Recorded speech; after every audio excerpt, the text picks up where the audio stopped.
పరమేశ్వర స్వరూపైన సభకి నమస్కారం.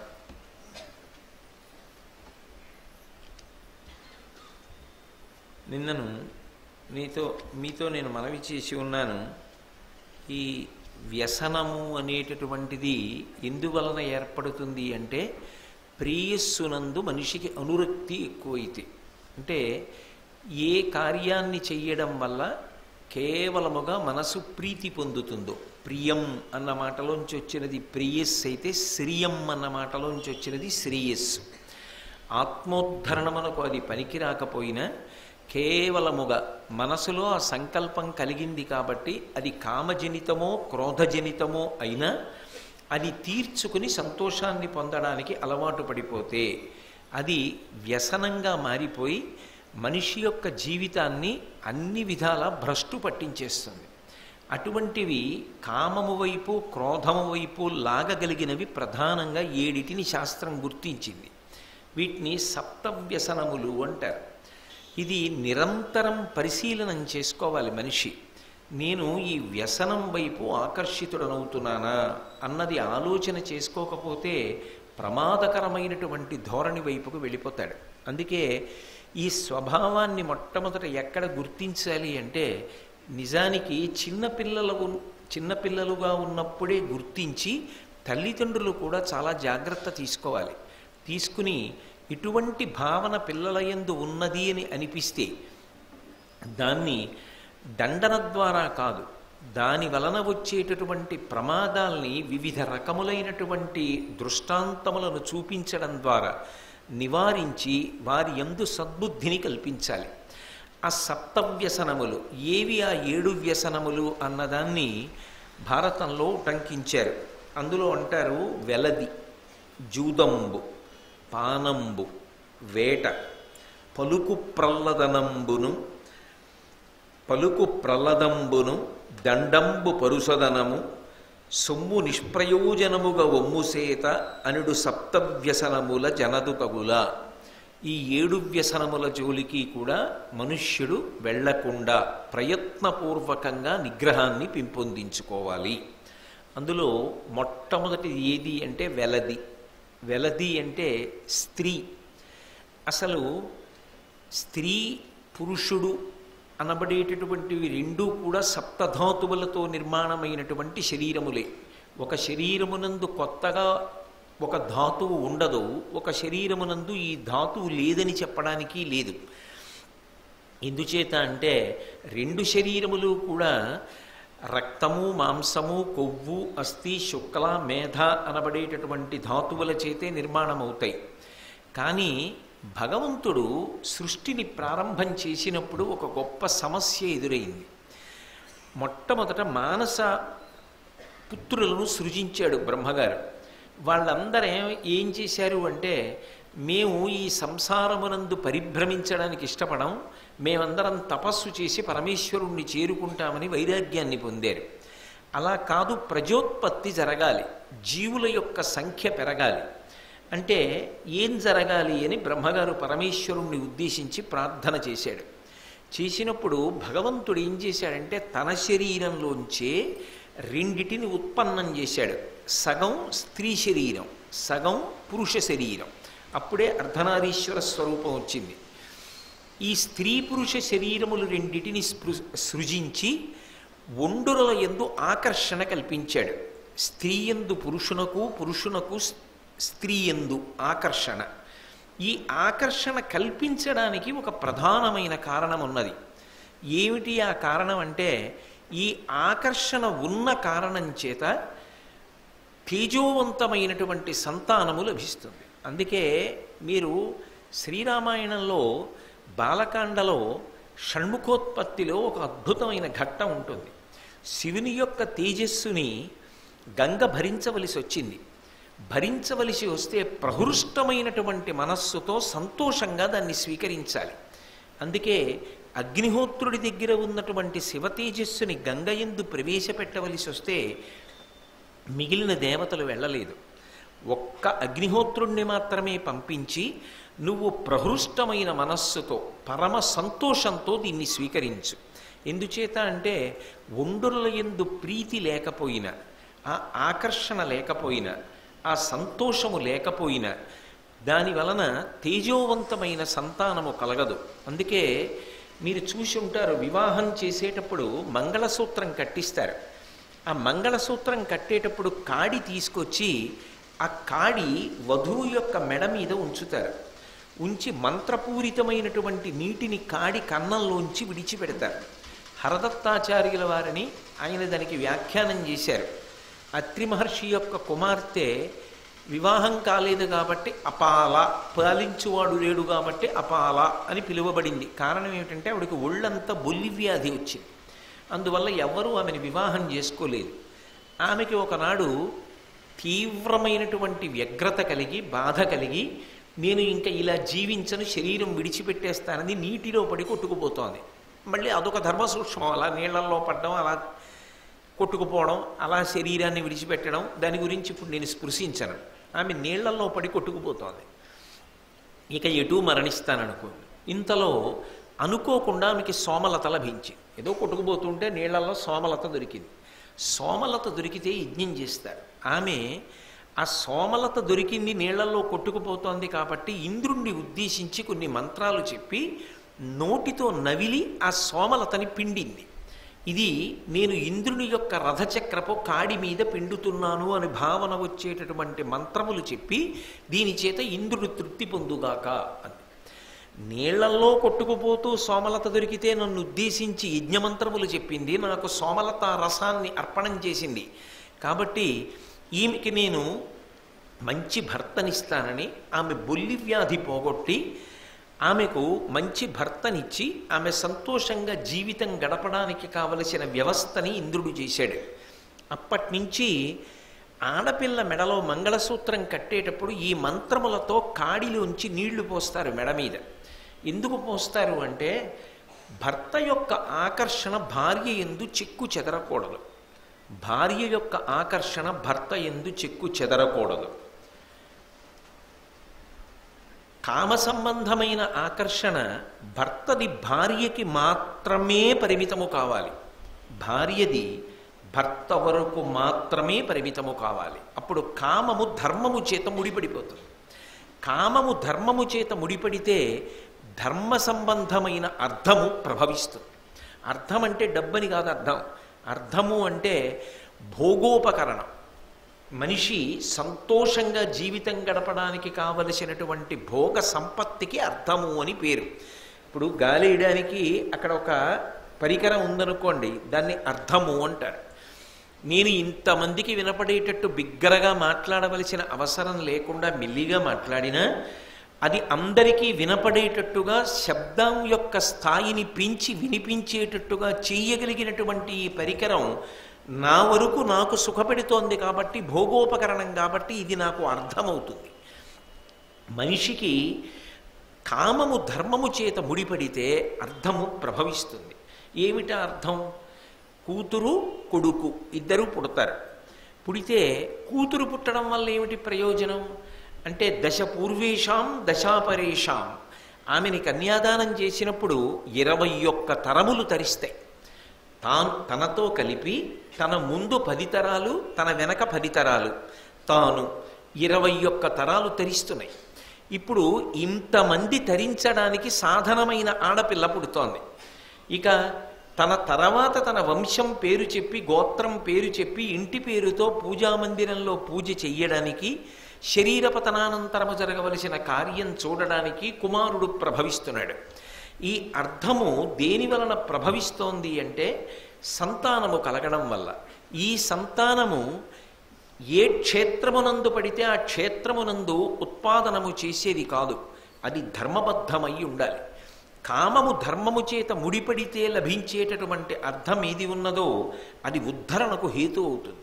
ఉదాహరణకు కొడుకు లేడనుకోండి, వచ్చిన నష్టం లేదు. కూతురు గడుపున కొడుకు పుడితే కొడుకు పుట్టినట్టే. కాబట్టి ఏమవుతుంది అంటే ధర్మమునకు కామము ముడిపడాలి, ఆకర్షణ నిలబడాలి. అందుకొరకు ఆకర్షణ అన్నది లోకంలో భగవంతుడు సృజించాడు. ఈ ఆకర్షణ ధర్మబద్ధమై పరిమితం అవ్వాలి. అంతేకాని ఇది విశృంఖలత్వాన్ని పొందిందనుకోండి, ఎవరి మనస్సుని వాళ్ళు పరిశీలించుకోవాలి. నా ఆకర్షణ ఎక్కడికి పరిమితము కావాలి? నా ధర్మపత్ని వరకు. అది దాటి ఆకర్షణ పొందకూడదు. అలా పొందితే ప్రమాదము వైపుకి వెళ్ళిపోతున్నానని గుర్తు. అది ఎవరికి వారు పరిశీలించుకోవలసినటువంటి విషయం. అందుకే ధర్మము గాడి తప్పిపోతే కొన్ని చోట్ల ఏమవుతుందంటే అది భయంకరమైనటువంటి ఫలితాన్ని ఇస్తుంది. అలా ఫలితాన్ని ఇవ్వాలనుకోండి, శరీరం ఉండాలి కదా దాన్ని అనుభవించడానికి. ఒక గొప్ప దుఃఖాన్ని అనుభవించాలనుకోండి, శరీరం ఉండాలి కదా. శరీరం ఉంటే కదా దుఃఖాన్ని అనుభవిస్తారు. కానీ స్త్రీ విషయంలో ధర్మపత్నిని కామమునందు అతిక్రమించాడనుకోండి, దాని వలన ఏమవుతుందంటే మూలఘాతి. ఏ శరీరము దానికి ఉపయోగించాడో ఆ శరీరము పతనమైపోతుంది. ఆయుర్దాయము నిలబడదు. నిలబడకుండా అర్ధాంతరంగా శరీరాన్ని వదిలిపెట్టేస్తాడు. ప్రమాదం ఏర్పడి శరీరము పతనమవుతుంది. అందుకే పరస్త్రీ సంగదోషేణ బహవో మరణంగతాః. పరస్త్రీ సంగము చేత ఎందరో తమ శరీరములను పతనం చేసుకున్నారు, ఆయుర్దాయాన్ని కోల్పోయారు. అందుకే అటువంటి ప్రమాదకరమైన వాటి జోలికి వెళ్ళవద్దు. అది చెప్పడం కోసమే వెలది మొట్టమొదటి వ్యసనంగా చెప్పారు. అయితే ఇక్కడ స్త్రీ అని అన్వయం చేసి అన్ని వేళలా దోషం ఆపాదించకూడదు. ఎందుకు ఆపాదించకూడదు అంటే, ఆమె ధర్మబద్ధమైన పత్ని స్థానంలో ఉందనుకోండి, ఆమె గొప్ప ఉద్ధరణ హేతు. మీకు నేను ఎన్నో మాటలు చెప్పా. గృహిణీ గృహముచ్యతే. అసలు ఆమె లేనినాడు ఇల్లన్న మాటకు అర్థమే లేదు. ఆమె లేనినాడు పురుషుడు పుణ్యం చేసుకోలేడు. ఆమె లేనినాడు ఇహమునందు ఏమీ సంతోషం లేదు. అందుకే మాతా సమన్నాస్తి శరీర పోషణం, భార్యా సమన్నాస్తి శరీర తోషణం. భార్యలా అసలు శరీరమునకు సంతోషమును ఇవ్వగలిగినటువంటి వాళ్ళు ఈ లోకంలో లేరు. అందుకే అది ధర్మబద్ధమైన నాడు దోషం లేదు. అది ధర్మమన్న గీత దాటిపోతే, ఆకర్షణ అన్యుల యందు పొందితే అది ప్రమాదహేతు. అప్పుడు అది అక్కడతో ఆగదు, శరీరాన్ని పడగొట్టేస్తుంది. అందుకే శ్రీరామాయణం సుందరకాండలో హనుమ రావణాసురుడి దగ్గరికి వెళ్ళి రాయబారం చెప్తున్నప్పుడు ఒక మాట అంటారు. తదేవ ఫలమన్వేతి ధర్మస్యా ధర్మనాశన ప్రాప్తం ధర్మఫలం తావద్భవతా నాత్ర సంశయ అంటారు. నువ్వు చేసిన ధర్మం ఏదుందో, నువ్వు చేసిన పుణ్యం ఏదుందో అది ఫలితాన్నిచ్చింది. నువ్వు చేసిన అధర్మం ఫలితాన్ని ఇవ్వడం ప్రారంభం చేసింది. నువ్వు చేసిన అధర్మం ఏమిటి? పరస్త్రీని అపహరించి తీసుకొచ్చావు. ఆమె వంక చూడకూడని చూపు చూస్తున్నావు. ఆమెతో మాట్లాడకూడని మాటలు మాట్లాడుతున్నావు. ఆమె ఎందు పొందకూడని భావన పొందుతున్నావు. చిట్ట చివరికి దీని వలన ఫలితమేమి? మూలఘాతి. ఇది నీ శరీరాన్ని పతనం చేసేస్తుంది. నీ శరీరము నిలబడదు.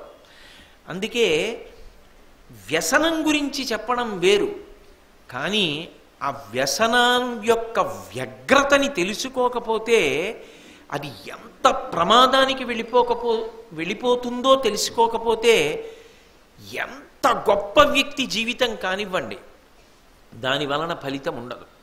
మీరు భాగవతంలో అజామీలోపాఖ్యానం చూసి ఉంటారు. ఆయన పేరు అజామీలుడు అని పెట్టారు. అజామీలుడు అన్న మాటకు అర్థం ఏమిటంటే అజ్ఞానము చేత మేళనమును పొందినవాడు, దానితో అంటకాగినవాడు అని అర్థం. అజామీలుడు అంటే అజామీలుడు మొట్టమొదటి నుంచి కూడా పుట్టుక నుంచో బ్రహ్మచారిగా ఉండగానో యవ్వనంలో ఉండగానో పరస్త్రీ వ్యసనము కలిగినటువంటి వాడు కాడు. మీరు జాగ్రత్తగా పరిశీలనం చేస్తే భాగవతంలో అజామీలుడి గురించి కొన్ని విశేషాలు చెప్పారు. ఆయన చాలా మంచి శీలవైభవం ఉన్నవాడు. కావున ఇతడు సత్కర్మవశమున భూదేవ కులమున పుట్టినాడు, దాంతుడై శాంతుడై ధర్మసంశీలుడై సకల వేదంబులు చదివినాడు, అనయంబు గురువుల అతిథుల పెద్దల చేరి శుశ్రూషలు చేసినాడు, సర్వభూతములకు సమబుద్ధి అయి చాలా బహుమంత్ర సిద్ధుల బడసినాడు, సత్యభాషణ నియమంబు జరిపినాడు, నిత్య నైమిత్తికాదుల నెరపినాడు, దండి లోభాది గుణముల దరసినాడు, మంచి గుణములు తనయందు అరసినాడు. అజామీలుడు ప్రారంభంలో అంత గొప్ప శీలవైభవం ఉన్నవాడు. ఆయన ఎంతో పుణ్యం చేసినవాడు కాబట్టి వేదాధ్యయనమునకు యోగ్యమైనటువంటి వర్ణమునందు జన్మించాడు. దాంతి శాంతి రెండిటినీ పొందినవాడు, అపారమైన ఇంద్రియ నిగ్రహము మనోనిగ్రహము కలిగినటువంటి వాడు, ధర్మమునందు అనురక్తి కలిగినటువంటి వాడు, అన్ని వేదములు చదువుకున్నవాడు, ప్రయత్నపూర్వకంగా గురువుగారి దగ్గరికి పెద్దల దగ్గరికి వెళ్ళి శుశ్రూష చేసేటటువంటి లక్షణము కలిగినటువంటి వాడు. అంతేకాదు అన్ని భూతముల యందు సమానమైనటువంటి బుద్ధిని పొందినవాడు. ప్రహ్లాదుడి గురించి చెప్తూ భాగవతంలో తనయందు అఖిల భూతములందు నొకభంగి సమహితత్వంబున బరగువాడు అంటారు. అన్ని భూతముల యందు సమానమైనటువంటి భావన, అన్నిటి యందు దైవమున్నది అన్న భావన పొందినటువంటి వాడు. పైగా అనేకమైనటువంటి మంత్రములను ఉపదేశం పొంది నియతి కాలమునందు వాటిని జపం చేస్తూ ఆయా మంత్రముల యొక్క అధిష్టాన దేవతల దర్శనాన్ని పొంది వాళ్ళ యొక్క అనుగ్రహమునకు పాత్రుడైనటువంటి వాడు. సత్యభాషణ నియమంబు జరిపినాడు, ఎన్నడూ అబద్ధమాడకుండా సత్యమును మాత్రమే మాట్లాడేవాడు. నిత్య నైమిత్తికాదుల నెరపినాడు, ప్రతిరోజు చెయ్యవలసినటువంటి సంధ్యావందనాది కార్యక్రమములను ఏమరపాటు లేకుండా చేసేవాడు. అప్పుడప్పుడు వచ్చేటటువంటి ప్రధానమైన తిథులు కృష్ణాష్టమి, భీష్మాష్టమి, ఇటువంటి తిథులలో ఏవేవి చెయ్యాలని ఋషుల చేత చెప్పబడినదో ఆయా కార్యక్రమములను ఏ వైక్లభ్యం లేకుండా నిర్వహించినటువంటి వాడు. లోభము మొదలైనటువంటి భయంకరమైన గుణములను దాటినటువంటి వాడు. మంచి గుణములన్నిటికీ కూడా నిధిగా జీవించినటువంటి వాడు. అంటే ప్రారంభంలో అజామీలుడు తప్పు జీవనం ఉన్నవాడు కాడు. ఆయనకి వివాహం చేసిన తర్వాత భార్యతో ఎంతో చక్కటి జీవితం చేసినటువంటి వాడు. తల్లిదండ్రుల యొక్క మన్ననని సంతోషాన్ని పొంది జీవించేటట్టుగా బ్రతికినటువంటి వాడు, తల్లిదండ్రులకు సంతోషాన్ని ఇచ్చినవాడు. ఇటువంటి వాడు ఒకనాడు చూడకూడని ఒక విషయాన్ని చూశాడు. ఎవరో మద్యపానానికి కూడా అలవాటు పడిపోయినటువంటి ఒక స్త్రీ పరపురుషుడితో రమిస్తున్నటువంటి సన్నివేశాన్ని చూశాడు. ఇంత చదువుకున్నవాడి చదువు పెద్ద దూది పర్వతంలో నిప్పు నెరుసుపడి కాలిపోయినట్టుగా దగ్ధమైపోయింది. అంతే జారిపోయాడు. 1వ మెట్టు మీద ఉన్నవాడు జారి పడిపోయాడు అనుకోండి, పర్వాలేదు. 10వ మెట్టు మీద ఉన్నవాడు జారి పడిపోయాడు అనుకోండి, పర్వాలేదు. 1000వ మెట్టు మీద ఉన్నవాడు జారి పడిపోయాడు అనుకోండి, బ్రతుకుతాడని నమ్మకం ఉండదు. 1000వ మెట్టు మీదకి ఎక్కడం అంటే ఎన్నో గుణములను పొందిన తరువాత ఇటువంటి వ్యసనము కాని కలిగిందనుకోండి, వాడి జీవితము చాలా భయంకరంగా పరిసమాప్తమైపోతుంది. ఇక ఆయన పొందిన సుగుణములను గురించి కానీ, ఆయన కీర్తిని గురించి కానీ, ఆయన జీవితంలో కష్టపడి సాధించినటువంటి విశేషాలని కానీ ఇక ఎవ్వరూ స్పృశించరు.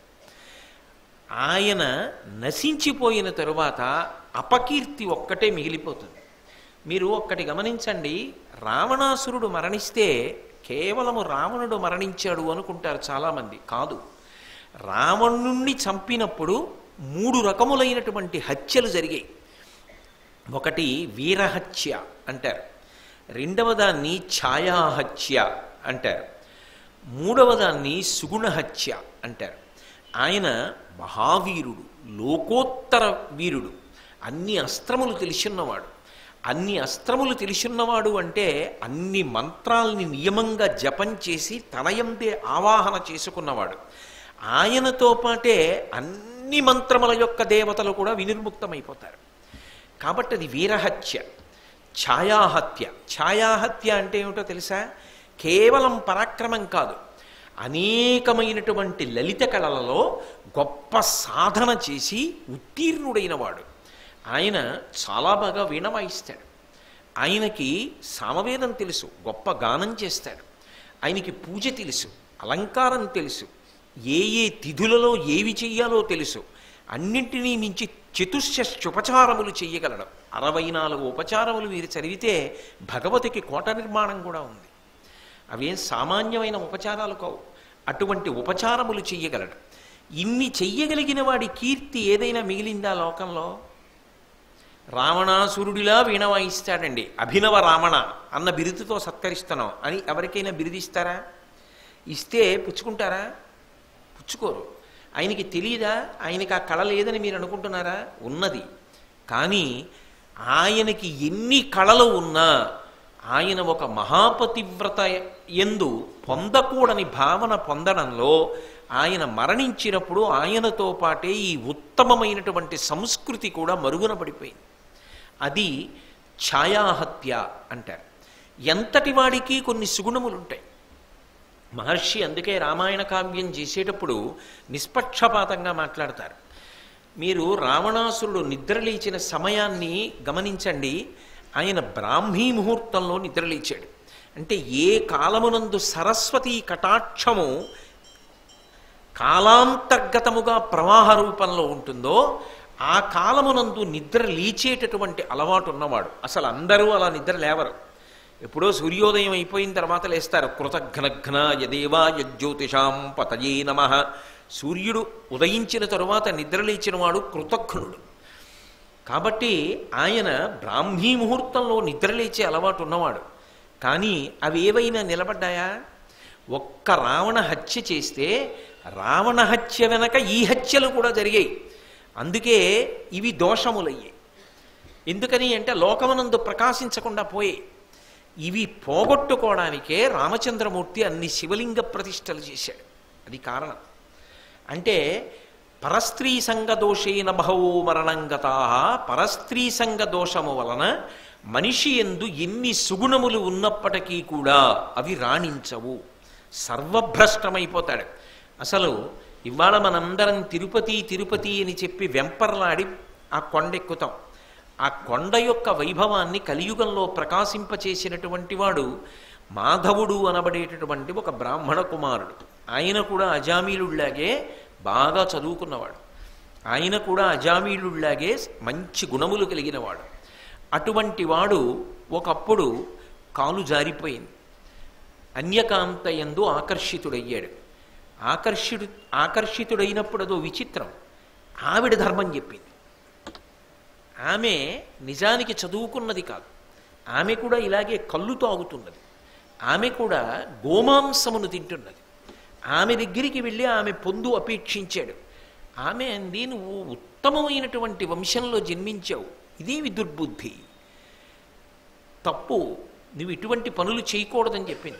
ఆయన పాండిత్యం ఎందుకు పనికొచ్చిందంటే భ్రష్టత్వానికి వచ్చేటప్పటికీ ఏ స్థాయికి ఎడతాడో చూడండి. ఉప్పు నీటిలో ముత్యం ఉంటుంది. అయినంత మాత్రం చేత ఉప్పు నీటిలో పుట్టిందని ముత్యాన్ని విసిరేస్తారా? రత్నములు దొరుకుతాయి సముద్రమునందు. నీటిలో దొరికింది ఉప్పు నీటిలో అవతల పారేస్తారా? నువ్వు ఎటువంటి దానివైతేనే గొప్ప అందగత్తెవి అని ఆమె పొందుని అపేక్షిస్తే ఆమె త్వజ యజ్ఞోపవీతంతే ముండయిత్వా శిరస్తథా అంది. నువ్వు బ్రాహ్మణుడివి కదా, నీ యజ్ఞోపవీతం తీసి అవతల పారే, నీ శిఖని తీసేసి భక్ష గోమాంసముత్తమం, ఆవుని చంపేసి గోమాంసం తిను అంది. కనీసం అప్పుడు భయపడతాడు. పరస్త్రీ సంగము వ్యసనమైపోయిన మనసు ఎంతకి బరి తెగించేస్తుందంటే ఆయన యజ్ఞోపవీతాన్ని తీసి విసిరేశాడు. శిఖ, ఆ పిలక ముడి వేసుకున్నటువంటి పిలకని తీసేశాడు. గోమాంసాన్ని తినేశాడు. ఆమె యందు అనురక్తిని పొంది సుఖించాడు. కొంతకాలమునకు ఆమె మరణించింది. ఆయన కొంతమంది రాజులు తిరుపతి యాత్రకి వెడుతుంటే వాళ్లతో పాటుగా వెంకటాచలం యాత్రకి వెళ్ళాడు. కపిలతీర్థం దగ్గరికి వచ్చి వాళ్ళందరూ వాళ్ళ తండ్రులను గుర్తు తెచ్చుకుని తద్దినం పెడుతున్నారు. విడిపోయినటువంటి వాళ్ళైతే, శరీరం వదిలిపెట్టేసిన వాళ్ళైతే. తనకి తన తండ్రి గుర్తొచ్చాడు, తల్లి గుర్తొచ్చింది. బాధపడి తనకొచ్చిన మంత్రములతో, తన దగ్గర ఉన్నది ఆ రోజున మట్టి కాబట్టి మట్టి ముద్దలతో తద్దినం పెట్టాడు. వాళ్లతో కలిసి కొండెక్కుతున్నాడు. ఎక్కలేకపోయాడు. ఎక్కలేక నీరసపడి ఖేదపడితే ఆయనలో ఉన్నటువంటి పాపమంతా కూడా వాంతి రూపంలో కక్కాడు. అక్కడ ఉన్న శిలలన్నీ కూడా ధ్యాననిష్టలో ఉన్న యోగులు, అబ్బా ఎంత పాపం రాని వాళ్ళు ముక్కులు మూసుకుని యథారూపాలు ధరించి పైకి లేచిపోయారు. బ్రహ్మగారు ప్రత్యక్షమయ్యాడు. ఒరే నీ అదృష్టం రా, ఇన్ని పాపములు చేసినా ఈ కొండ మీదకి వచ్చావు, ఈ కొండ మీదకి వచ్చిన కారణం చేత నీ పాపములు కాలిపోయి వాంతి రూపంలో బయటపడిపోయాయి.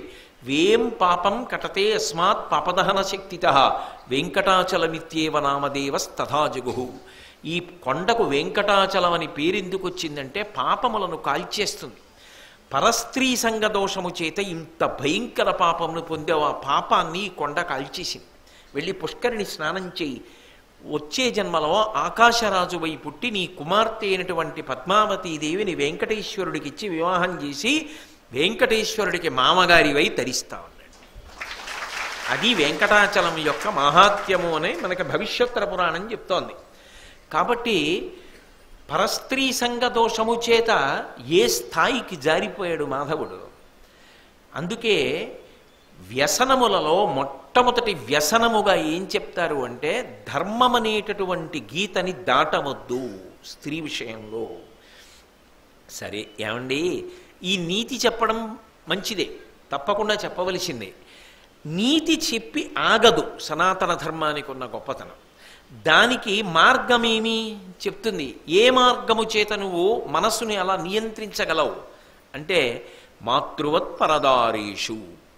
పరస్త్రీ వంక చూసినప్పుడు మాతృభావన మనసులో పొందు. నా తల్లి, నన్ను కన్న అమ్మ, నన్ను కన్న అమ్మ వయస్సులా ఉండదు అని మనసులో బుకాయింపు వచ్చిందా?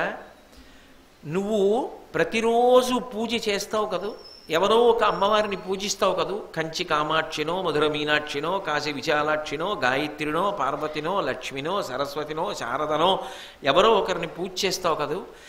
నేను పూజ చేసేటటువంటి అమ్మవారు కరచరణాదులతో కదిలి వస్తే ఇదిగో ఇలా ఉంటుంది. సహస్రశీర్షవదన, ఇన్ని ముఖాలతో మా అమ్మవారు వచ్చి కూర్చుంటే ఇలా కూర్చుంటుంటుంది. ఎంత అదృష్టం! ఆవిడికి నా మీద ఎంత ప్రేమ అంటే రోజు నన్ను పీఠం మీద కూర్చోబెట్టి నువ్వు కింద కూర్చుని పూజ చేస్తావు. ప్రతిరోజు సాయంకాలం నిన్ను పీఠం మీద కూర్చోబెట్టి ఎత్తైన వేదిక మీద కూర్చోబెట్టి నేను అనేక ముఖాలతో కింద కూర్చుని వింటున్నట్టుగా కనపడుతూ నీకు దర్శనమిస్తాను. ప్రతిరోజు సాయంకాలం అయ్యేటప్పటికీ నేను ఏ కామాక్షికి నమస్కారం చేస్తానో ఆ పరదేవతే ఇన్ని ముఖాలతో నాకు దర్శనమిస్తూ ఉంటుంది. ఎంత అదృష్టవంతుడిని నేను అన్న భావన పొందాను అనుకోండి. అప్రయత్నంగా నేను మాట్లాడేటప్పుడు అమ్మా నిన్న రాలేదే అని అడుగుతాను. అమ్మా అన్న పలకరింపు వచ్చేస్తుంది. ఆ మాతృవత్ పరదారీషు, ఆ మాతృభావన చెయ్యగానే పాదముల వంక చూడడంలో ఉన్న అనురక్తి నీకు ఏ తేజస్సు కనపడి ఆకర్షణకి కారణమైందో అది పరదేవత యొక్క తేజస్సుగా మారుతుంది. మమ తేజోంశ సంభవం అంటాడు గీతాచార్యుడు. అది పరదేవత యొక్క తేజస్సుగా నీకు కనపడగానే పాల మీద నీళ్లే తప్ప పాలు పొంగించగలిగిన అగ్ని మాత్రం అది కాదు. అప్పుడు నువ్వు ధర్మాతిక్రమణం చెయ్యవు, నీ మనసులో వ్యసనం ఏర్పడదు. నువ్వు ధర్మమునకు కట్టుబడిపోయి జీవితాన్ని ఉద్ధరణ పథంలో సాగించగలుగుతావు. అందుకే ఈ వ్యసనమునకు దూరంగా ఉండు. చాలా జాగ్రత్త సుమా. ఆకర్షణ అన్నది పరమేశ్వరుడు ఎందుకు పెట్టాడో ఆలోచించి అక్కడ వరకు మాత్రమే పరిమితం అవడం జీవితంలో నేర్చుకో అని మనకి బోధ చెయ్యడం కోసం విదురుడు మహానుభావుడు కనుక అయ్యో జాతి భ్రష్టము కాకూడదని ధృతరాష్ట్రుణ్ణి అడ్డుపెట్టి ధృతరాష్ట్రుడికి చెప్తున్నట్టుగా దేశకాలములతో సంబంధం లేకుండా సమస్త లోకమునకు కూడా వ్యసనములను గురించి మాట్లాడేటప్పుడు ముందు వెలదిని తీసుకోవడానికి కారణం ఏమిటంటే ఏ వ్యసనము మూలఘాతి అవుతుందో, శరీరాన్నే పడగొట్టేస్తుందో అది ప్రమాదకరము కనుక ఆ వ్యసనంతో మొదలుపెట్టి మాట్లాడడం ప్రారంభం చేశాడు. కాబట్టి వెలది, రెండవది జూదంబు. జూదము అంటే ఏమిటి అని ఇప్పుడు నేనేం పెద్ద వర్ణన చేయవలసిన అవసరం లేదు, అందరికీ తెలిసి ఉన్నది. జూదం అనేటటువంటి దాని యందు కలియుగంలో కలిపురుషుడు ప్రవేశించి ఉంటాడు. పరీక్షిన్ మహారాజు ఇచ్చినటువంటి స్థానములలో జూదమునకు ఉపకరణమైనటువంటి సాధనము ఒకటి. అందుకే దాన్ని పట్టుకోగానే జూదం ఆడడం ప్రారంభించగానే మనిషిలో ఒక తమకం ఏర్పడుతుంది. ఏమిటా తమకము అంటే ఇక్కడ నేను ఏది పోగొట్టుకున్నానో దానిని మళ్ళీ ఇక్కడే పొందగలను అన్న భావన ఏర్పడుతుంది. సాధారణంగా నిశ్శబ్దంగా ఇంట్లో ఉన్నటువంటి సమస్తము వెళ్ళిపోతాయి. ఆ తమకం ఎక్కడి వరకు వెళ్ళిపోతుందంటే తాను ఎంతటివాడు ఎంత స్థితికి వచ్చాడన్న విషయాన్ని కూడా ఇంకా పరాకుతో పట్టించుకోగలిగిన స్థితి ఉండదు. అదొక ఉన్మాదముతో కూడుకున్నటువంటి అవస్థ. ఆ అవస్థలో సర్వభ్రష్టుడైపోతాడు. అయిపోవడం కాదు, ఆశ్చర్యం ఏంటంటే శ్రీరామాయణం సుందరకాండలో వర్ణించినట్టుగా అన్నీ పోగొట్టుకున్నవాడు బుద్ధి తెచ్చుకుని ఇంటికి వెళ్ళాడు.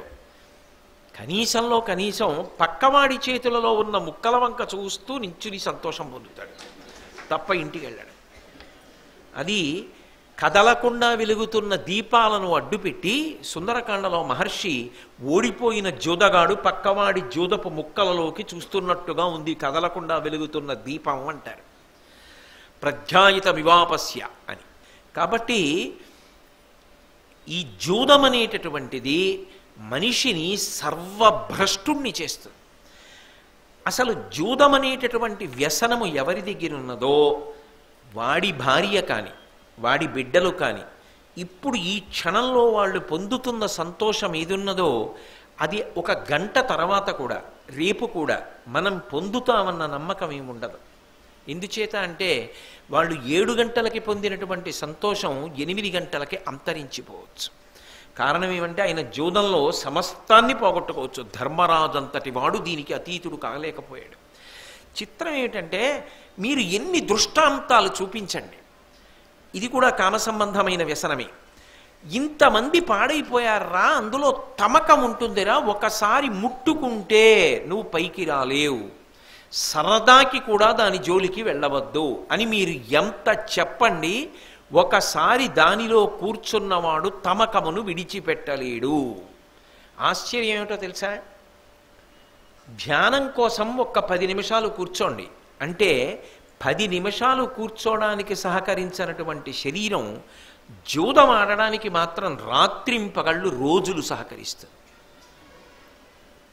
నేను మీకు వివరములు ఉదాహరణలు చెప్పక్కర్లా, మీరు ఎంతమందిని చూసుంటారు అలాగా రోజులు కూర్చోగలరు. అటువంటి స్థితి నుంచి విడివడి ఎవరైనా మళ్ళీ బయటికి వస్తే అది కేవలము భగవదనుగ్రహంతో పొందిన పునర్జన్మ. కానీ అది అందరికీ సాధ్యం కాదు. ఎక్కడో కోట్ల మందిలో ఏ ఒక్కరో భగవదనుగ్రహాన్ని పొందిన వాళ్ళు మాత్రమే అలా బయటికి రాగలరు. అందుకే అసలు అటువంటి దాని జోలికి వెళ్ళవద్దు, అది పరమ ప్రమాదకరము. దాని చేత ఏమవుతుందో తెలుసా? తరువాతి కాలంలో కట్టుకున్న భార్య, కడుపున పుట్టినటువంటి పిల్లలు కూడా చీత్కరిస్తారు. అసలు లోకంలో నమ్మేవాడు ఉండడు.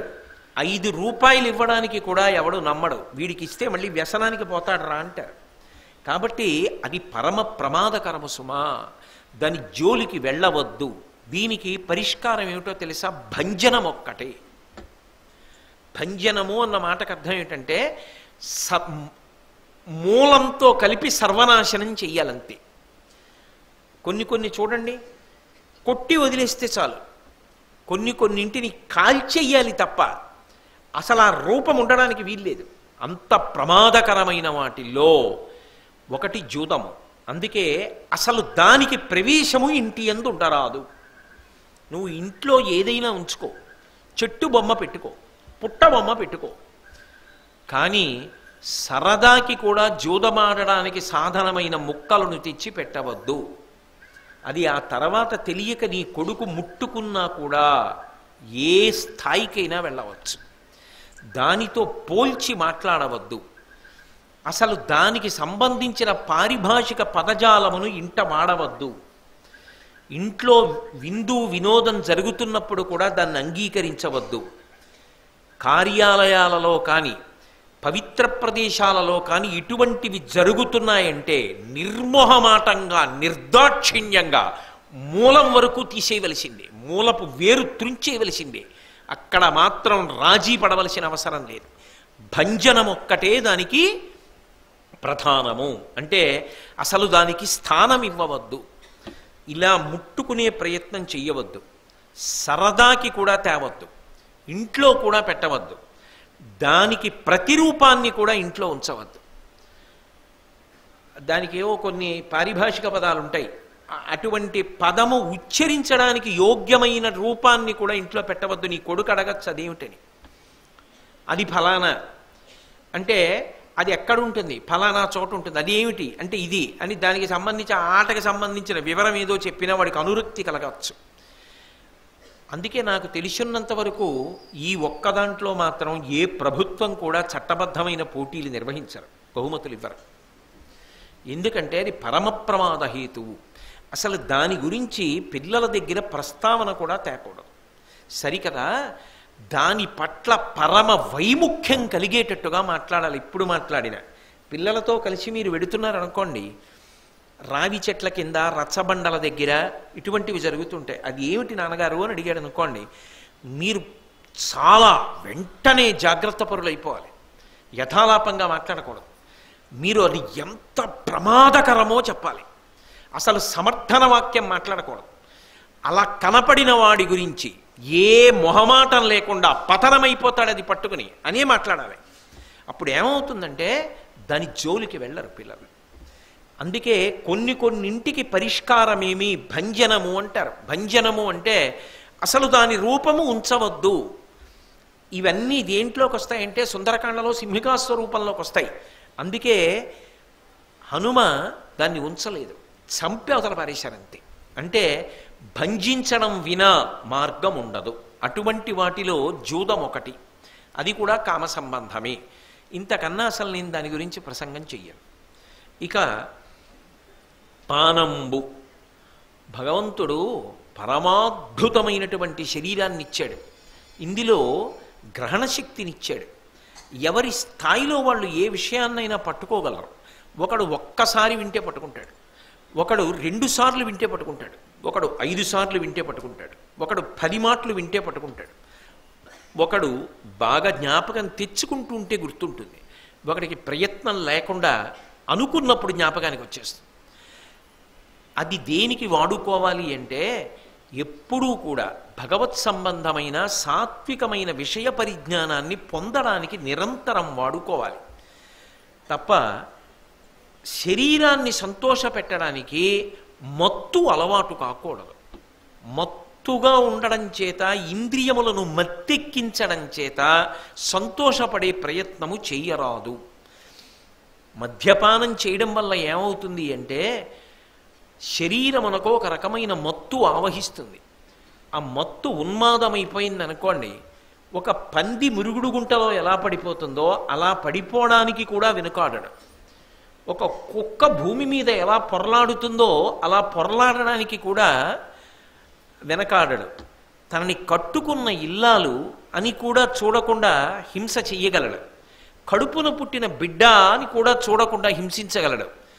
ఇది రోగానికి దాచుకున్న డబ్బు అని చూడకుండా ఆ వ్యసనంలో పట్టుకెళ్ళిపోయి వాడగలడు. అదంటూ మొదలవ్వాలి. కానీ ఆ తర్వాత సర్వభ్రష్టత్వానికి ఎంత దూరం వెళ్ళాలో అన్నిటికీ కావలసినంత వ్యవస్థ అందులో ఉంటుంది. అది కేవలం మత్తు కాదు. ఆ మత్తు ఆ తర్వాత ఎన్ని తప్పు పనులైనా చేయించేస్తుంది. ఇక ఆ తర్వాత ఆగలేడు, అది పొందకుండా ఉండలేడు. అది శరీరమునకు ప్రాథమిక అవసరమై నువ్వు సర్వనాశనమైపోతావు, దీనివల్ల నీ జీవితం పోతుంది, మరణిస్తావని చెప్పినా సరే మరణించినా పర్వాలేదు కానీ అది సేవించకుండా మాత్రం ఉండలేడు. ఇది బాహ్యంలో వచ్చే భ్రష్టత్వం. ఆంతర భ్రష్టత్వం ఏమిటో తెలుసా?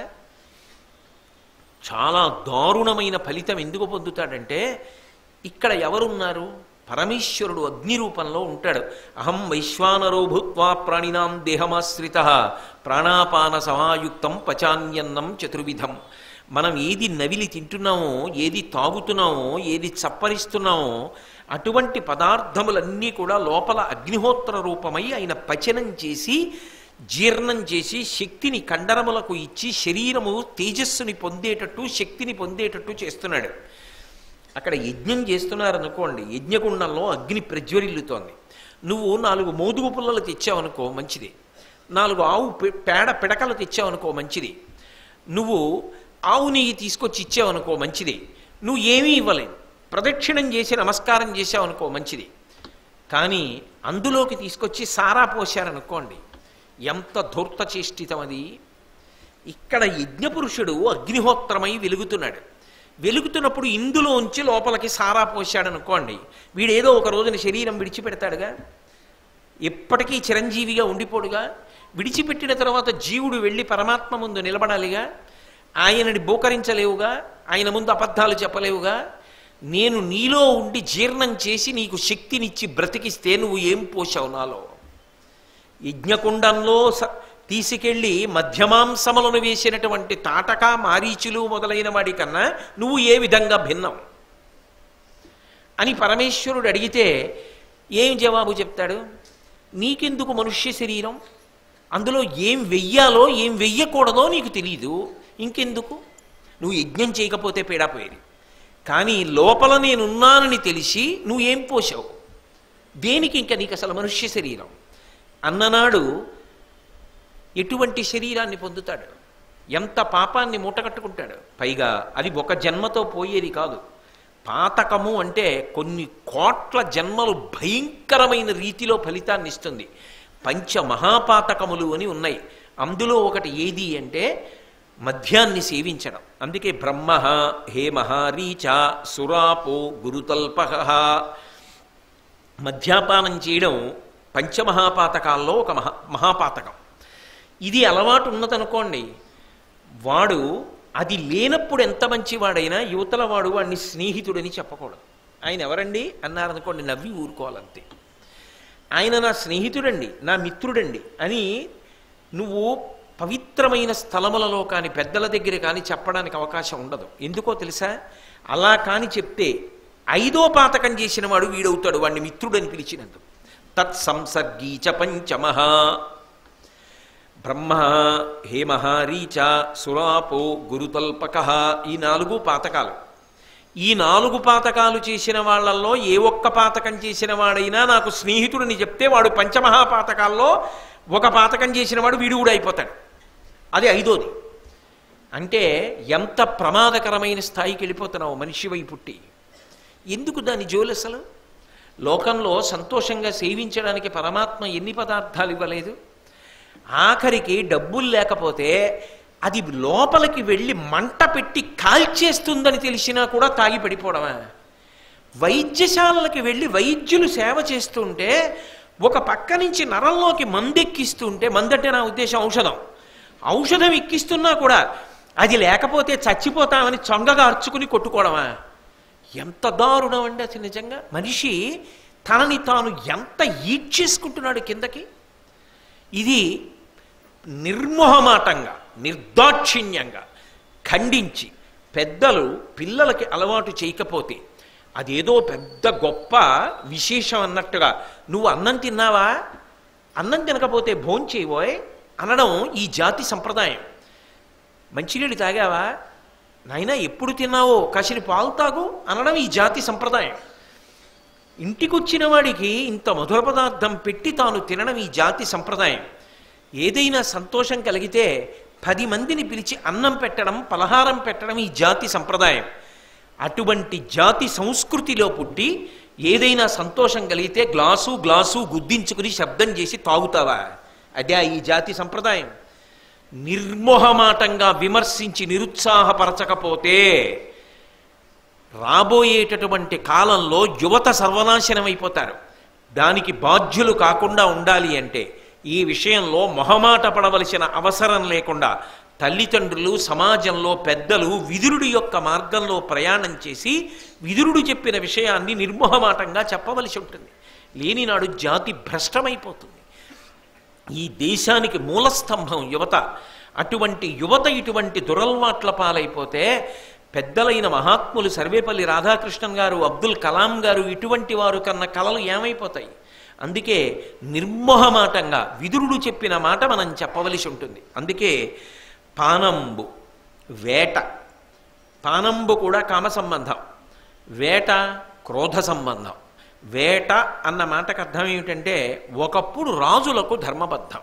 ఎందుకని అంటే అరణ్యాలలో మృగాలు, క్రూర మృగములు ఎక్కువైపోతే అవి ఏం చేస్తాయంటే ఆహారం కోసమని పల్లెపట్టుల మీదకి, జనపదాల మీదకి వచ్చేసి వాళ్ళు పెంచుకునేటటువంటి సాధు జంతువులు ఉంటాయి, ఆవులు, గేదెలు, గుర్రాలు, గాడిదలు ఇలాంటివి.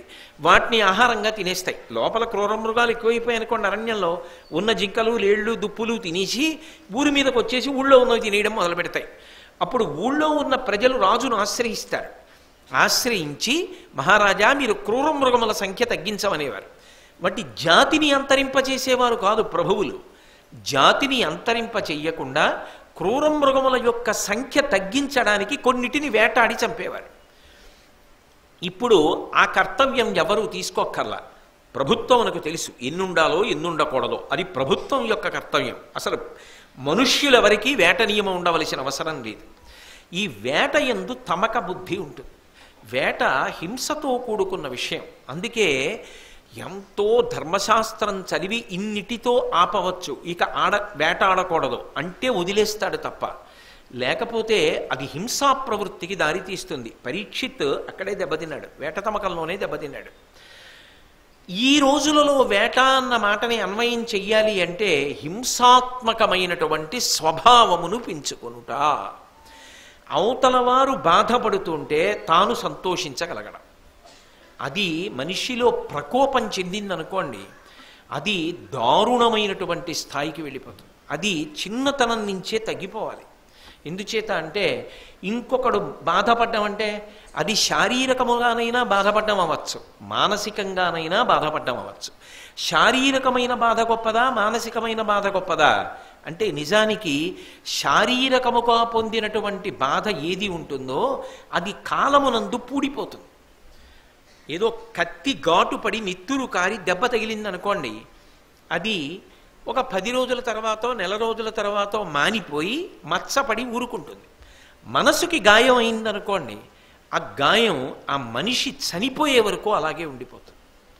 అందుకే మానసిక హింస మనిషిని మానసికంగా బాధ పెట్టడం, మనిషిని శారీరకంగా బాధ పెట్టడం, ఇది కొంతమందికి సంతోష కారణములై ఉంటాయి. మీరు చూడండి, ఇది ఎక్కడ త్రుంచేయవలసి ఉంటుందో తెలుసా? కొంతమంది అలా నిలబడతారు, ఆ చెట్టు ఆకుంటుంది, ఆ కొమ్మ ఉంచి ఆకులు తుంపుతూ ఉంటాడు, తుంపి దాన్ని ఇలా చింపుతూ ఉంటాడు, చింపి ఆ ఆకు నవ్వులుతూ ఉంటాడు, ఉమ్ముతూ ఉంటాడు. ఎందుకది? నువ్వు ఒక్క ఆకుని సృజించగలవా? ఒక్క ఆకల నిలబడేటట్టు చేయగలవా? ఒక్క ఆకులో పత్రహరితాన్ని నింపగలవా? ఎందుకు ఆ ఆకుని తుంపడం? కొంతమంది చూడండి, ఉదయం వేళ వ్యాయామం కోసమని నడకకని బయలుదేరతారు. ఆ నడిచినప్పుడు ఏదో అడ్డొచ్చిన కుక్కని కొట్టడానికి అన్నట్టుగా ఓ ఇనప ఓచు ఉంటుంది చేతిలో, అది ఆ వెనక అంకుశంలో ఇలా మొనుంటుంది. వాడు వేసిన చెట్టు కాదుగా, ఎదురింటి వాళ్ళు కష్టపడి వేసుకున్న చెట్టుగా. అది కొమ్మ పైన పూలు పూస్తుంది, చీకట్లో నడక వ్యాయామం అని పేరు. గోడ యువతల నుంచి దానికి కొక్కెం వేసి లాగుతాడు. అది ఎలా ఉంటుందో తెలుసా? జుట్టు పట్టుకు ఉంచినట్టు లాగుతాడు. చూడడానికి మనసు తల్లడిల్లిపోతుంది. అలా లాగేసి ఆ పువ్వు మొగ్గలతో సహా తుంపేసుకుంటాడు. ఓ ప్లాస్టిక్ కవర్. ఇదంతా ఏమిటంటే పూజ.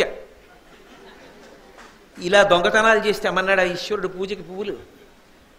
4 అక్షతలు అయ్యాయా? ఎవరొద్దన్నారు నిన్ను? ఎవడు తెమ్మన్నాడు? ఇలా దొంగతనాలు చేసి ప్రతి ఇంటి గోడల దగ్గరికి వెళ్ళి ఇనప ఊచలతోటి కర్రలతోటి ఎగబడి గోడలెక్కి కొమ్మలోంచి పువ్వులు దొంగతనం చేసి మొగ్గలు పీకేసి పట్టుకోపమన్నారా? ఇంటి యజమాని నిద్ర లేచిన తర్వాత కదలలేని నా తనాన్ని అడ్డుపెట్టి నీ సాటి మనిషి పువ్వు కోసిన విధానాన్ని చూడు అని ఆకులు రాలిపోయి మొగ్గలు పడిపోయి కొమ్మ వంగిపోయి కనపడితే ఆ యజమాని ఎంత ఏడుస్తాడు? ఆ కొమ్మ విరిగిపోతే ఎంత బాధపడతాడు? ఇంగిత జ్ఞానం ఉన్నవాడు పూజకి పూలు అలా దొంగతనాలు చేసి పట్టుకెడతారా? అంటే హింసా స్వభావం, అక్కర్లేని హింస. కొంతమంది చూడండి, నడుస్తూ రాయి తీసి విసురుతూ ఉంటారు, అది ఎవరికి తగిలితే? కొంతమంది నడుస్తూ రాళ్ళు తంతూ ఉంటారు. ఎందుకు అసలు అలా తన్నడం? ఎందుకు రాళ్ళు తంతూ వెళ్ళడం? ఆ రాయి తంతూ వెళ్ళినప్పుడు ఏదైనా ఒక అమాయకపు ప్రాణికి తగిలితే ఎందుకు అసలు తన్నడం? ఎందుకు తన్నడం అనేటటువంటిది, కాలితో తన్నడం అనేటటువంటిది చాలా భయంకరమైనటువంటి హింసా స్వభావం. అది ఆ అకృత్యానికి అర్థం లేదు. అంత మానసికంగా దిగజారిపోతే కాలితో తన్నడం అన్న మాట వస్తుంది. అసలు కాలుతో రాయిని తన్నుకుంటూ వెళ్ళడం ఎందుకు? సర్వత్ర పరమేశ్వరుడు ఉన్నాడు. ఆ రాయిలో పరమేశ్వరుణ్ణి చూసి ఓ నమస్కారం చేయి, తప్పలేదు, నడిచావు, అక్కడ వరకు బాగుంది. రాళ్ళు తనడం ఎందుకు? ఆకులు తుంపడం ఎందుకు?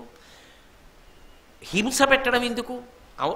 చూడండి, లోకంలో రాక్షసత్వం అన్న మాటకి పరాకాష్ఠ ఏమిటి? సుందరకాండలో సీతమ్మ అంటుంది, ఇక్కడ నేను బ్రతుకుదామనుకున్నట్టు బ్రతకనివ్వడు, చచ్చిపోదామంటే విషము ఇవ్వడు, కత్తి ఇవ్వడు, అంటే చావనివ్వడు, బ్రతకనివ్వడు, తాను అనుభవించాలనుకున్నది అనుభవిస్తూ ఉంటాడు.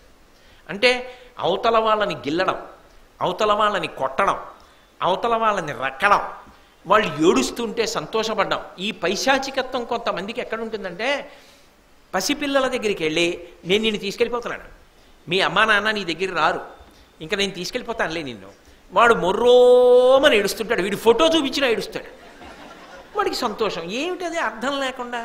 పసిపిల్ల అంటే ఒక పువ్వులో ఉంటుంది, ఎంత మర్యాదతో ఎంత ప్రేమతో లాలించవలసిన పిల్ల మన బిడ్డ కాకపోవచ్చు, కానీ ఎదురు బిడ్డ అయినా కూడా పసిపిల్ల అంటే చటుక్కుని ఎత్తుకోవడానికి కూడా భయం వేస్తుంది. ఎందుకంటే పూల పొట్లంలా ఉంటారు వాళ్ళు, ఎంత ప్రేమతో చూడవలసిన వాళ్ళు, వాళ్ళ కళ్ళమ్మట నీళ్లు రాకుండా చూడాలి. అలాంటిది ఆ పిల్లల కళ్ళమ్మట నీళ్లు వచ్చేటట్టు ప్రవర్తించడం. భార్య చిన్న తప్పుకి 100 దండకాలు చదవడం, తన కింద ఉన్న వాళ్ళు బాధపడేటట్టుగా మాట్లాడడం, తనని పై వాళ్ళు ఎవరన్నా అంటే మాత్రం అలా అంటాడేమిటండి అనడం, తానన్నది మళ్ళీ తనని ఎవరు అనకూడదు. ఏమిటి ఆ స్వభావం? అసలు దానికి ఏమైనా అర్థం ఉందా? అంటే అది క్రోధజనితము.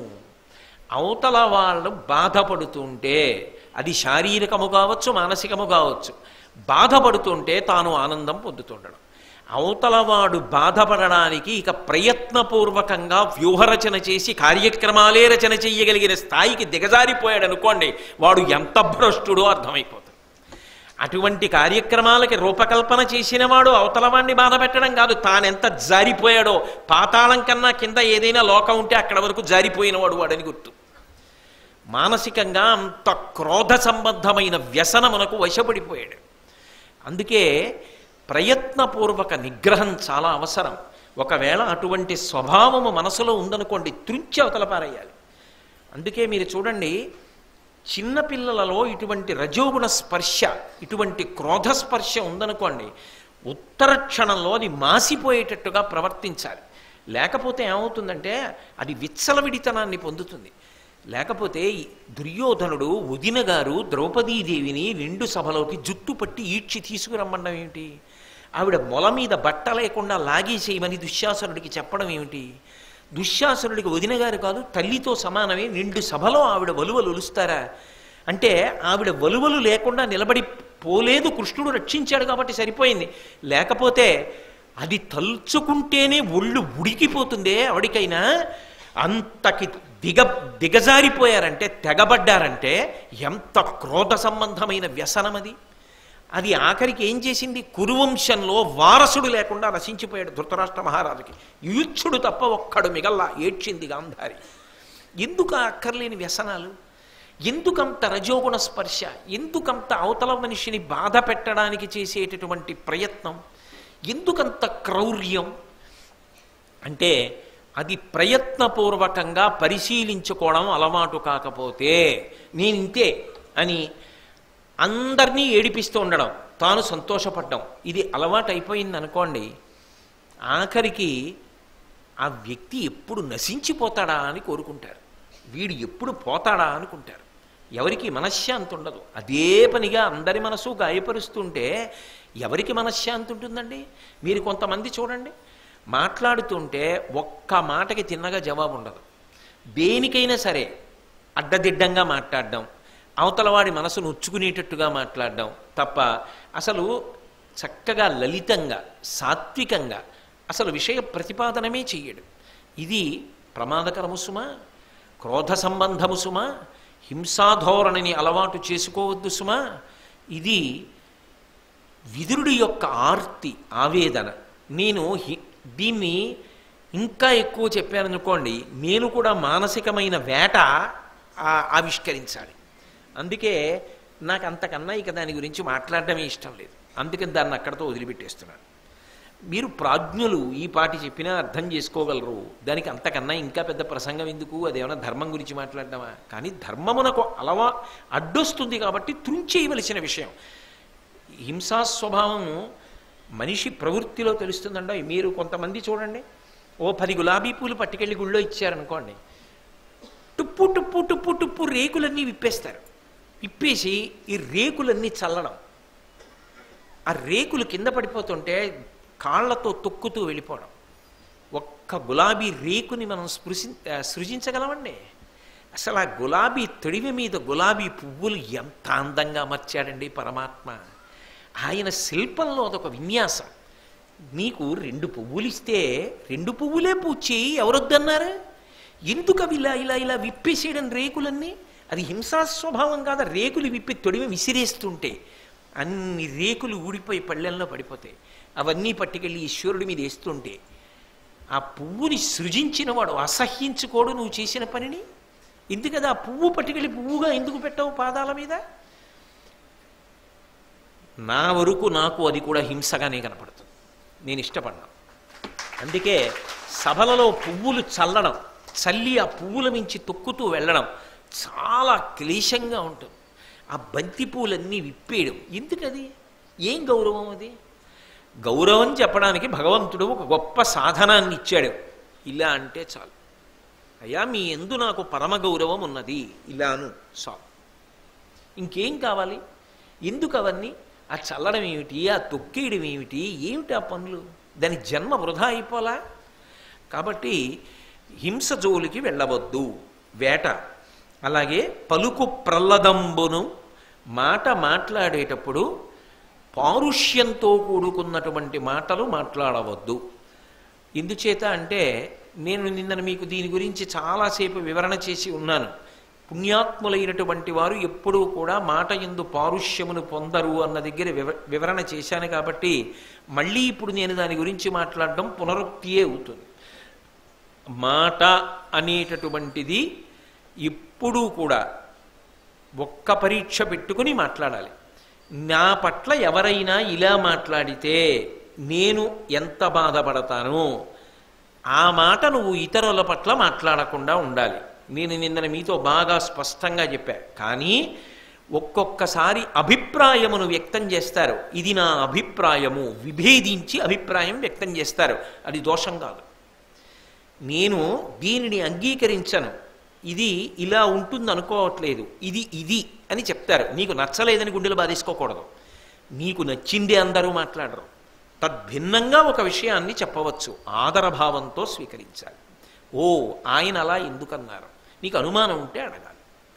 యువతల వారు సహృదయులైతే నిజంగా అందులో దోషం అనిపించింది అనుకోండి, ఓ నిజమేనా, అయితే వద్దులేండి, దాన్ని ఉపసంహరిస్తున్నానంటాడు, అంతవరకే. అంతేకాని తెగబడి మాటల చేత ఎవ్వరినీ బాధ పెట్టరాదు. దీని గురించి నిన్న నేను మీతో చాలాసేపు మాట్లాడాను, అందుకని ఇంక దీన్ని ఎక్కడితో వదిలిపెట్టేస్తున్నాను. పలుకు ప్రలదంబును దండంబు పరుసదనము, ఇది చాలా పెద్ద విశేషండి. దండంబు పరుసదనము అంటే కర్ర వాడేటప్పుడు అన్నది బాహ్యార్థం. అంటే శిక్ష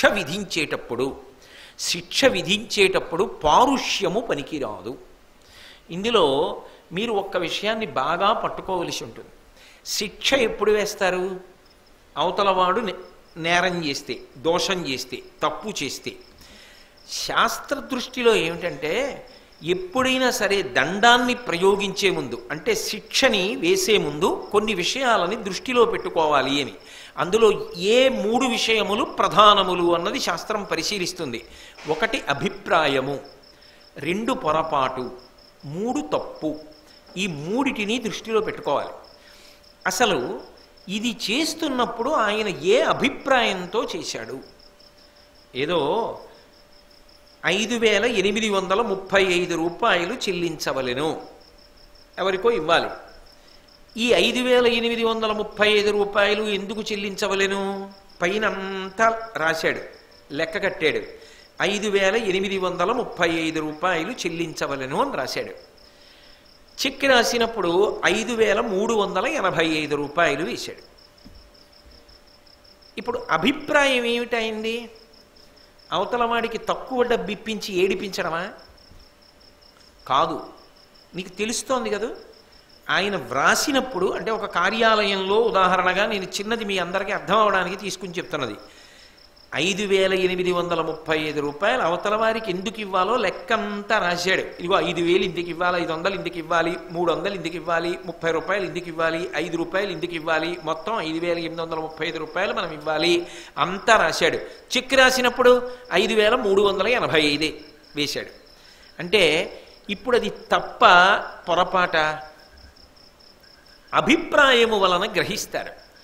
పైనంతా ఏమని రాశాడు అంటే ఎంత ఇవ్వాలో రాశాడు పైన. అందులో ఆయనకి ఏదన్నా సత్యాన్ని మరుగుపరుద్దామని కానీ, అవతలవాడికి తక్కువ ఇప్పిద్దామని కానీ, వాడిని బాధ పెడదామని కానీ అభిప్రాయం లేదు. కానీ 5,835 వెయ్యబోయి 5,385 వేశాడు. అంటే అది పొరపాటు, తప్పు మాత్రం కాదు. తప్పు చేద్దామన్న అభిప్రాయం ఆయనకి లేదు. ఎందుకంటే పైన విషయాన్ని బట్టి తెలుస్తోంది. ఒక్కొక్క విషయంలో ఆయన జీవన శైలిని బట్టి తెలుస్తుంది. ఆయన జీవితం ఎటువంటిది, ఆయన ఎలా మాట్లాడతారు, ఆయన ఎలా ప్రవర్తిస్తారు, ఇది శైలి, ఆయన జీవన శైలి అభిప్రాయం. ఒక ప్రత్యేకమైన విషయం తప్ప పొరపాట అంటే ప్రయత్నపూర్వకమైతే తప్పు. ప్రయత్నపూర్వకమైతే అది 5,835 ఎక్కడా చెప్పడు, 5,385 వచ్చేటట్టే చూస్తాడు. ఎందుకంటే వాడు తర్వాత లెక్క కట్టుకుని మళ్ళీ అడగాలి, అడిగిన తర్వాత కొన్నాళ్ళు ఆపాలి, వాడికి డబ్బు కోసం తిప్పాలి. వాడు పుచ్చుకుంటున్న ఈ 500 తర్వాత వాడి ఖర్చులకి సరిపోవాలి, తద్వారా వాడు నష్టపోవాలి, నే సంతోషం పొందాలి. అది అభిప్రాయమునందు వ్యక్తమవుతుంది. కానీ 5,835 పైనేసి 5,385 వేశాడు చెక్కు మీద అంటే పొరపాటేనా చేసింది? అప్పుడు దండప్రయోగం చెయ్యక్కర్లేదు, అది అక్కడికి తప్పే. కానీ అభిప్రాయము, పొరపాటు, తప్పు ఈ మూడు పరిశీలన చేస్తారు. చేసి పిలిచి చెప్తే సరిపోతుంది. ఏమయ్యా ఇలా వేసావు, ఒకసారి చూసుకుంటూ ఉండండి, మళ్ళీ ఇక్కడ వేసింది పైకి కూడా చూస్తూ ఉండండి అని ఒకసారి చెప్తే సరిపోతుంది. లేకపోతే ఆయన శైలి ఎటువంటిది అంటే ఇటువంటి పనులు చేసేవాడేనా? చేసేవాడు కాదు, అంటే ఏదో పొరపాటు చేశాడంతే, తప్పు చేసే స్వభావం కాదు. అప్పుడు దారుణ దండన విధించక్కర్లేదు. తప్పు చేశాడా లేదా అంటే తప్పు చేసినట్టుగానే తెలుస్తోందిగా, వెంటనే ఆయన్ని బాధ పెట్టేయవలసిన అవసరం ఏమి ఉండదు. చాలా తక్కువ స్థాయిలో ఆయన పొరపాటు ఎత్తి చూపించి పంపించేస్తే చాలు. లేకపోతే ఆయనకున్నటువంటి ఉత్సాహం నశించిపోతుంది.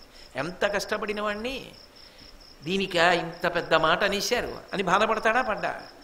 అందుకే అక్కడ పొరపాటుగా చూసి దండన వెయ్యకుండా వదిలిపెట్టవచ్చు. అదే 5,835 ఇవ్వవలసిన చోట 5,830 రూపాయలే రాసినా కావాలని బాధ పెట్టడం అన్నది అభిప్రాయంలో స్పష్టమై తెలుస్తుంటే, అవతలవాడు ఏదో కక్ష పెట్టుకుని తన పైవాడి చేత కూడా తప్పు చేయించడానికి ప్రయత్నిస్తున్నాడన్న విషయం స్పష్టం అవుతోంది అనుకోండి అభిప్రాయంలో, అది 5 రూపాయలైనా దండాన్ని విధించవలసిందే. ఇవాళ 5 రూపాయలకి చేశాడు, రేపు 5 కోట్లకి చేస్తాడు, పైవాడు మునిగిపోతాడు. ఎందుకనంటే భాగవతంలో ఒక విశేషం చెప్తారు. ఏదో కుష్ఠమహాగదంబుచే బెడిదంబైన కుష్ఠమహాగదంబుచే అంటారు. ఒంటి మీద కుష్ఠవ్యాధి పుట్టిందనుకోండి, తెల్లటి మచ్చ వస్తుంది ముందు. నల్లటి వాడిని నాళ్ళకి తెల్లటి మచ్చ వచ్చింది, ఎంత బాగుందో నా ఒళ్ళు, చర్మం తెల్లగా ఉంది అని పోషించాడు అనుకోండి, అది వేలు ఊడిపోతుంది. భృత్యులొప్పని పని చేసిన ప్రయత్నపూర్వక దోషాలు చేస్తున్నారనుకోండి, అప్పుడు దండన విధించవలసిందే. ఎందుకని అంటే అలా దండన వేయకపోతే ఆ పైన ఉన్నటువంటి ప్రభువు దెబ్బతింటాడు, ఆయనకి అసమర్థుడు అన్న పేరు వస్తుంది. అప్పుడు వేలు ఊడిపోయినట్టు చేసిన కుష్ఠవ్యాధి తెల్లగా కనపడినా ఊరుకోవడానికి వీల్లేదు. కానీ అక్కడ అభిప్రాయమును పట్టి దండన విధించాలి. ఇది ఎవరు చెయ్యగలరు అంటే ఆ శాస్త్రమునందు నిష్ణాతులుంటారు, వాళ్ళని న్యాయమూర్తులు అని పిలుస్తారు. అది ప్రభుత్వం, అది మహారాజు. వాళ్ళు మాత్రమే ఏ వ్యక్తి యొక్క జీవన శైలిని బట్టి వాళ్ళకి ఈ దండన వెయ్యచ్చా వెయ్యకూడదా పరిశీలనం చేసి దండన వేస్తారు. తప్ప నీకొకటి తప్పని అనిపించిందనుకో, వెంటనే నువ్వే తప్పుకి నిర్ణయం చేసేసేవాడిలా, నువ్వే న్యాయమూర్తిలా, అవతలవాడు తప్పు చేసేసాడని నువ్వే తీర్పు చెప్పేసి నువ్వే దండన వేసేసి, అది ఏదైనా కావచ్చు, అది మనిషిని కొట్టకపోవచ్చు, మనిషి రూపాన్ని పొందిన బొమ్మ చేసి కొట్టినా చట్టం నీ చేతిలోకి నువ్వు తీసుకున్నట్టే. నువ్వెలా వేస్తావు? అలా వెయ్యవలసినది వేరొకరు ఉన్నారు, నువ్వెవరు వేయడానికి? తప్పది. అంటే దండన వెయ్యవలసిన వాళ్ళు వెయ్యాలి. వాళ్ళు ఈ మూడిటిని దృష్టిలో పెట్టుకుంటారు, పెట్టుకుని దండన విధిస్తారు తప్పించి అది చటుక్కున వేసేది కాదు. అందుకే ఇప్పటికీ ఒక విషయం చెప్తారు. కృష్ణదేవరాయల వారు రాచరికాన్ని పొంది పట్టాభిషేకం పొందడానికి వెడుతున్నాడు. అప్పాజీ అంటే తండ్రి అని పిలిచేవాడు, నాన్నగారు అని. తిమ్మరుసు దగ్గరికి వచ్చి నమస్కారం చేశాడు. ఇక వెళ్ళి పట్టాభిషేకం పొందాడు అనుకోండి, తిమ్మరుసు కూడా రాయలవారి కన్నా స్థానం తక్కువే, ఇంకా ప్రధానమంత్రి కాబట్టి. ఆయన చక్రవర్తి, మహాప్రభు. తిమ్మరుసు అన్నాడు, ఒక్కసారి రాయా లోపలికి రా అన్నాడు. ఏమో ఎందుకు పిలిచాడో, అప్పాజీ మీద గౌరవం. లోపలికి వెళ్ళాడు కృష్ణదేవరాయల వారు. ఒక్కసారి నన్ను చూడు అన్నాడు.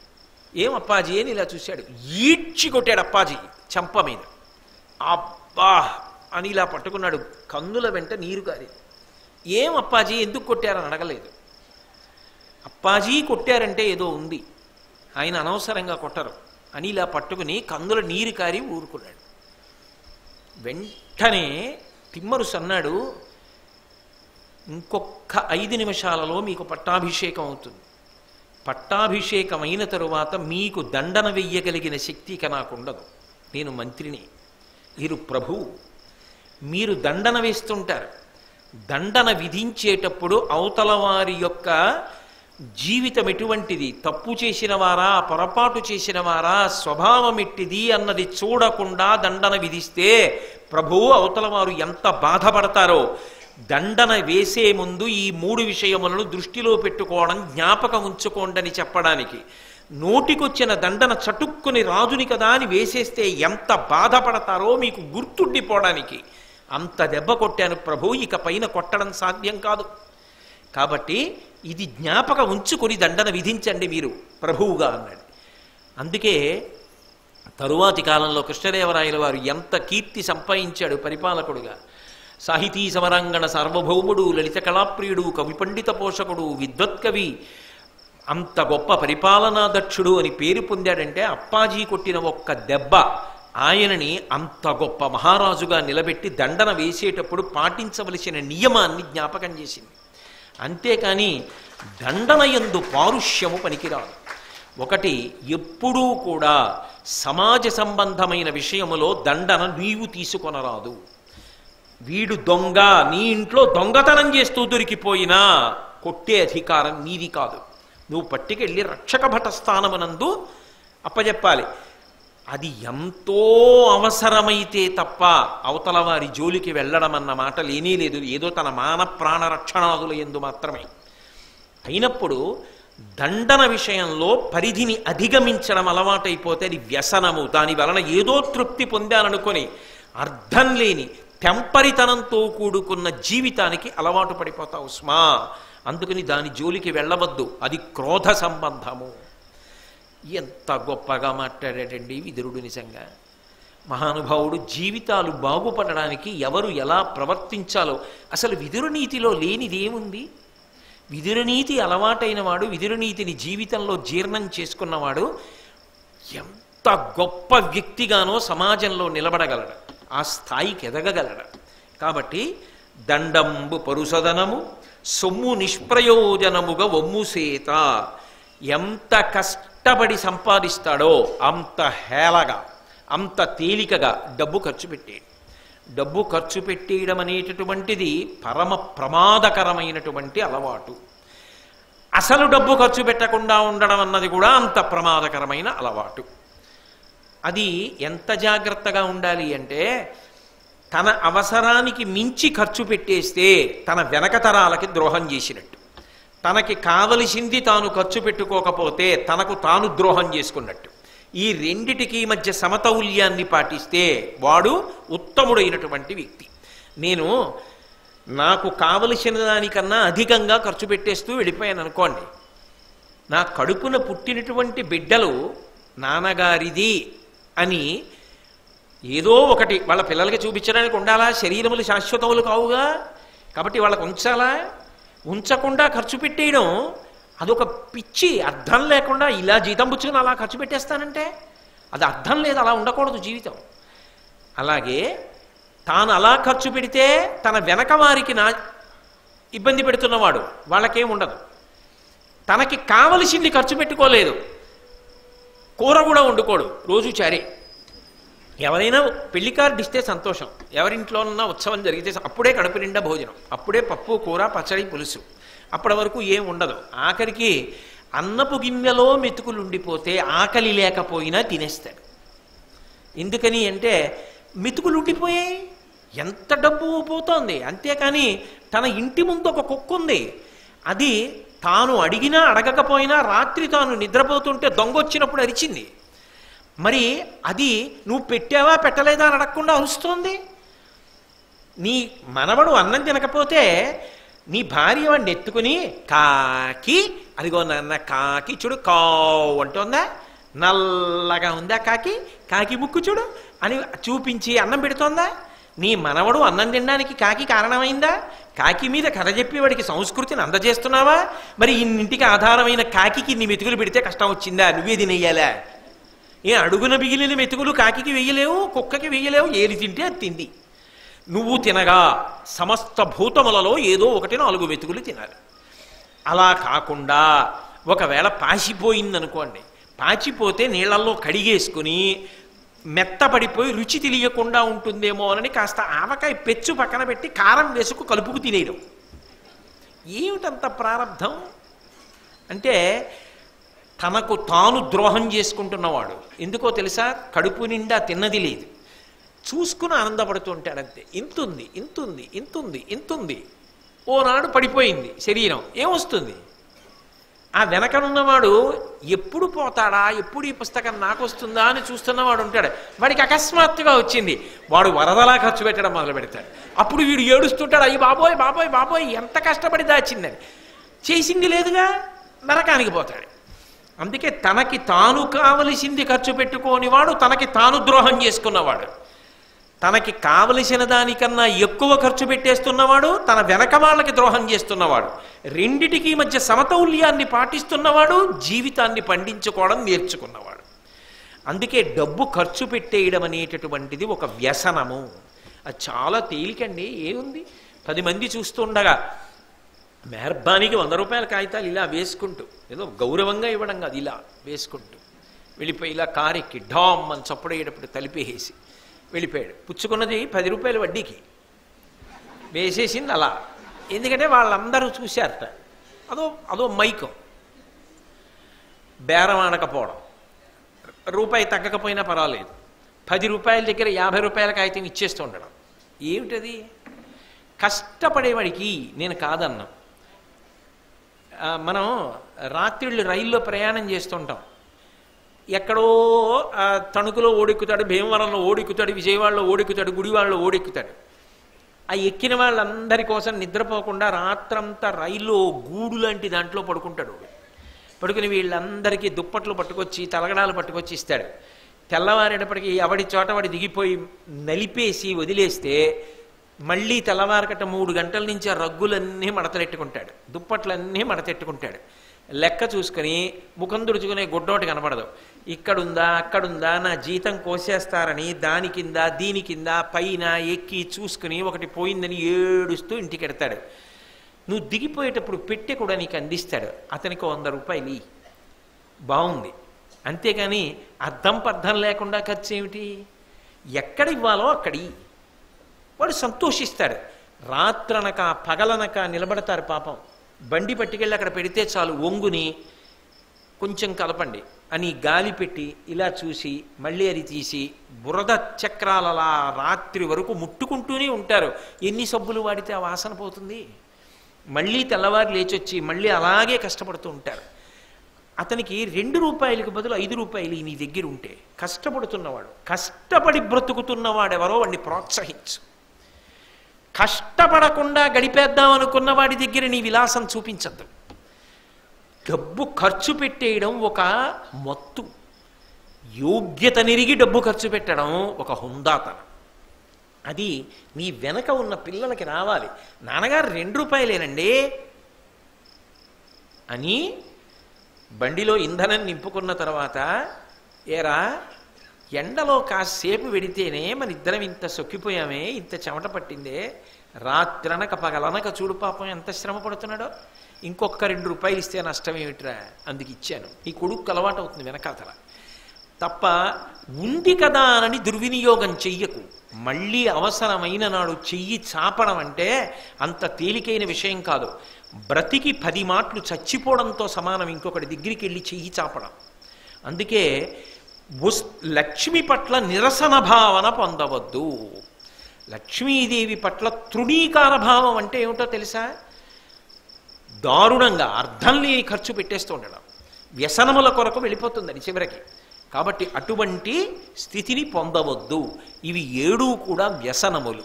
కొన్ని కామ సంబంధములు, కొన్ని క్రోధ సంబంధములు. ఇవి ఇంద్రియములకు మనసుకి మత్తెక్కించడానికి పనికొస్తాయేమో, కానీ మనిషి మాత్రం చిట్ట చివర భ్రష్టుడైపోతాడు.